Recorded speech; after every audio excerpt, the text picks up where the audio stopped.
Некои гласале за, некои против, но поголемиот дел од граѓаните што ги анкетиравме очекуваат СДСМ и ВМРО ДПМН да постигнат договор по референдумот на кој не беше постигнат цензусот и покрај тоа што најголемиот дел од гласачите го поддржаат договорот за името. Да биде позитивно и мора бе, не може да седиме ова зашмајаност бе 27 години, човече. Требаше да се иде напред, како така. Мало тешко мислам дека ќе биде, а може и ќе биде. Боле да биде, разбираш, јас сум брам таков оптимиста пак. Али како ќе заврши работата, не ми е јасно баш. Би требало да се договорат.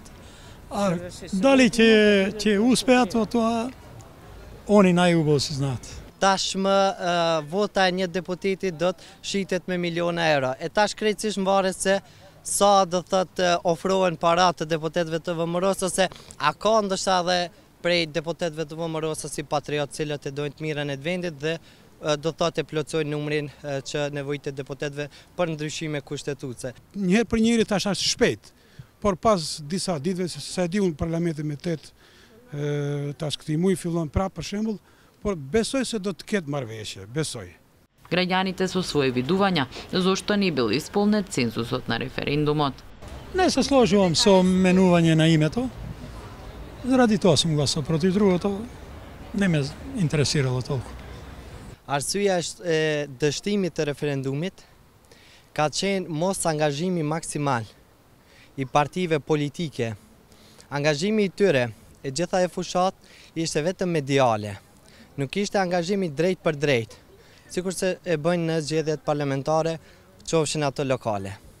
Por edhe në zgjedhje presidenciale, do të thonë, në zgjedhje kur bëhet fjalë për ngritjet e interesave të tyre partijake, kontribojnë më tepër. Po isha me iniciativën time, as për shembull nuk ka pas ndikim prej partive, as për vetëm me iniciativën time, me shpresë se do të them do t'i bashkohemi Evropës dhe ta kalojmë, si më thonë, një jetë më të mirë, të ketë perspektivë të rinjët, se ndryshe nuk ka rrugdalje. Po. Nuk jemi të zhgënjur dhe shpresat nuk i humbim.